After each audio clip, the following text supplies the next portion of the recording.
For us in Planet Hellas, first of all, it is extremely challenging to work with top-notch scientists around the globe, in this case cosmologists and astronomists, in order to meet some of their technology-related needs as far as the access to the satellite data of the Planck mission is concerned.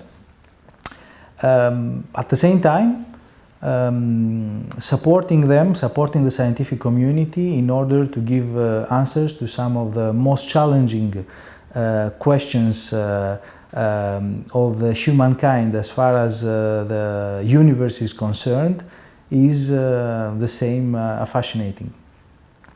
At the same time, is equally intriguing the fact that we have delivered this system of ours, the PLAVI, which stands for Planck Archive Added Value Interfaces, to a customer such as the European Space Agency, whose quality standards and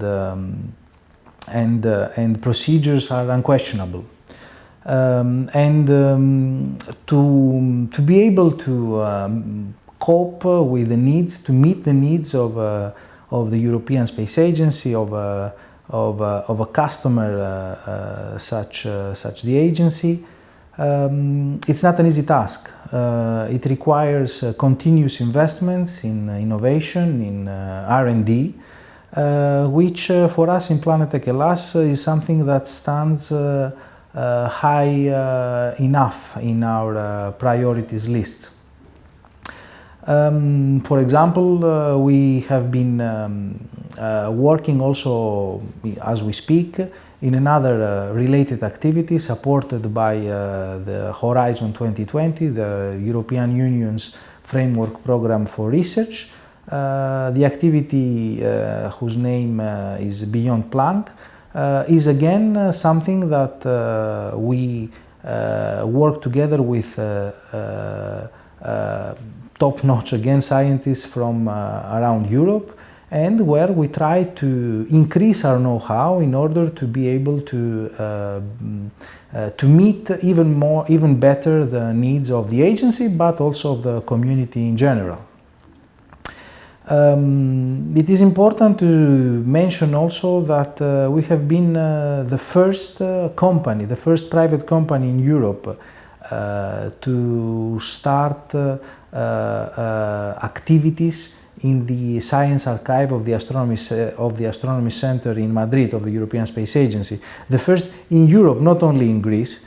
However, I have to say that this opportunity arose from the fact that our country, Greece, invested in space and in the European Space Agency as part of their industrial policy.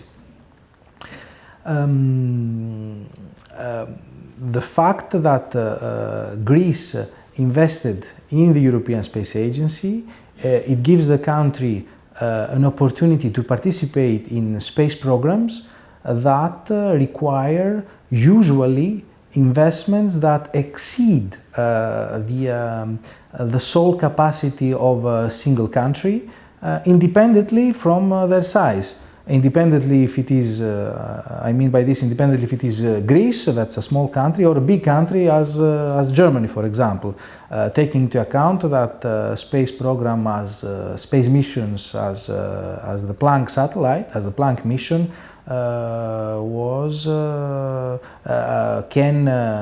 can be even more than 2 billion euro, as is the case of the Planck mission. Overall, I would say nowadays space science is strongly supported by technology, and technology is definitely significantly correlated with industrial policy.